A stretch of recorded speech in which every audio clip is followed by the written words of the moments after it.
Espíritos. Então, essa íntima união entre Cristo e o comungante, né, é não só sinal, como também, e acima de tudo, fonte da unidade que nos une tanto entre nós, membros de um só corpo místico, quanto também com a nossa divina cabeça, que é Cristo, né? Então, quando nós comungamos, nós nos unimos à igreja, de forma que nós, membros da igreja, estamos mais unidos através da comunhão, né, através da Eucaristia, como também nos unimos à cabeça, né? Então, todo o corpo místico está em plena união. Por isso, pode-se dizer com razão que a Eucaristia, sendo um só pão, faz e constitui uma só igreja. Estando unidos a Jesus Cristo, a comunhão nos reúne a todos, resgatados pela efusão do mesmo preciosíssimo sangue em um só corpo, que é a igreja. Ao recebermos, pois, o sacratíssimo corpo do Senhor, somos mais fortes, né, e profundamente incorporados à igreja, a qual, pelo batismo, já pertencemos como membros, filhos e súditos. Mas não basta ser batizado, né, Carol? Não basta ser batizado. Você tem que participar ativamente. A pessoa é batizada e depois abandona a igreja. Ou a pessoa é batizada, depois ela faz a catequese, faz a primeira Eucaristia e nunca mais aparece. Então você vai, aos poucos, você vai se desprendendo da videira. É um ramo que vai secando e vai se desprendendo. A gente tem que ficar unidos ao ramo. E essa união íntima e profunda se dá através da Eucaristia. Exatamente. Os fiéis unidos assim em oração, né, pelas mãos do celebrante, apresentam ao Eterno Pai o Cordeiro Imaculado, né, como vítima agradável de louvor pelas necessidades, né, de todos nós e de toda a Igreja. E do mesmo modo que, morrendo na cruz, o Divino Redentor se ofereceu a si mesmo, ao Pai, né, como cabeça de todo o gênero humano, assim, nessa oblação pura que acontece na Santa Missa, ele não só se oferece a si mesmo, ao Pai, como a cabeça da Igreja, mas em si oferece os seus membros místicos, porque a todos eles tem encerrados no coração de forma muito amorosa, né? Nós estamos todos no coração de Deus, então quando ele é elevado, ele também está fazendo isso por nós. Exato. Desse modo, a vida dos fiéis, o seu louvor, o seu sofrimento, a sua oração, o seu trabalho, une-se aos de Cristo, adquirindo assim um novo valor.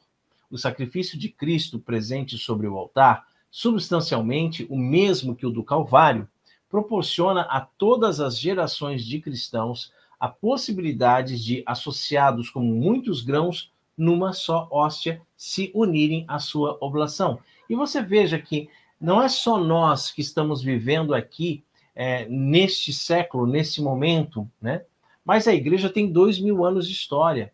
Então, pensa quantos cristãos já participaram ao longo da história da Santa Missa, já comungaram, já se uniram ao corpo de Cristo, né, através da Eucaristia, e hoje estão no céu. Então, a gente está completamente, todos nós estamos unidos, todos nós estamos ligados, né?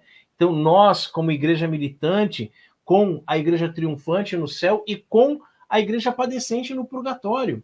Tanto é que as pessoas, as almas que estão no purgatório, nós rezamos por elas e para elas, né? Nós rezamos para que elas saiam logo do purgatório, para que elas vão para o céu, como a gente reza também pedindo, né, as graças que as almas do purgatório podem nos conceder. Então isso é uma prova assim incontestável de o quanto todos nós estamos ligados, todos nós estamos unidos. Porque aquelas almas que hoje estão no purgatório também fizeram várias comunhões durante a sua vida, e muito mais ainda as que estão no céu, não é? Cada um ao seu modo, né? Cada fiel configurado ao sacerdócio de Nosso Senhor, todos, né, somos chamados a se entregar em oblação também ao Pai Altíssimo. Não porque sejam todos sacerdotes, né, num sentido próprio, mas porque, sendo pedras vivas da igreja, oferecem vítimas espirituais agradáveis a Deus,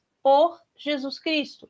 Então, oferecidos assim como holocausto vivo e santo, os resgatados pelo sangue do Cordeiro prestam ao Pai um verdadeiro culto espiritual, pelo qual as suas vidas, suas dores, boas obras são purificadas ali, né, no fogo do amor e sobem ao Altíssimo em suave odor de santidade e justiça. Então, na live passada, nós falamos um pouquinho sobre Calbart, né? Nós já sabemos que para Calbart, o motivo fundamental porque não se poderia ser católico, ele desenvolveu uma tese, né? Onde ele diz por que ele não pode ser católico. É o princípio da analogia entes. Segundo esse teólogo protestante, a inteligência humana, depravada em sua natureza após a queda, é incapaz com sua força de falar corretamente de Deus. Então nós seríamos assim tão miseráveis, que nós não poderíamos nem falar de Deus, né?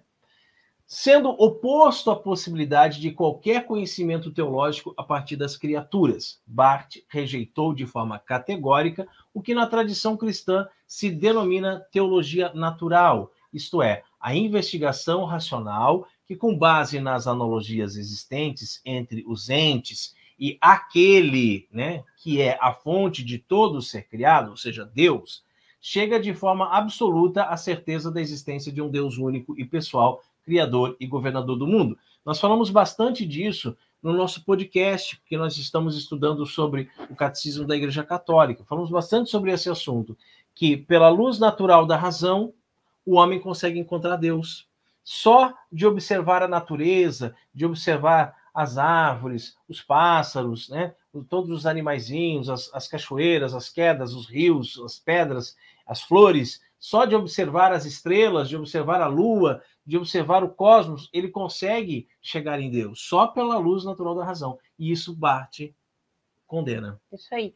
A Igreja Católica, embora nunca tenha atribuído à inteligência e à filosofia humana um poder, assim, digamos, e autoridade absolutos por si, né, que seriam suficientes para, digamos, afastar, né, ou acabar com todos os erros, não. A Igreja sempre reconheceu e valorizou, com justa medida, os auxílios naturais postos à disposição dos homens por benevolência da divina sabedoria. Então, entre os quais o reto uso da razão ocupa, lógico, o primeiro e principal lugar. Né? Só o uso da nossa razão já pode nos levar até Deus, né? Isso que a Igreja Católica nos fala. Mas o nosso teólogo, né, Karl Barth... Nosso não, deles. Teólogo deles, não é nosso, né? É verdade. Ele não acredita nisso, né? E contesta.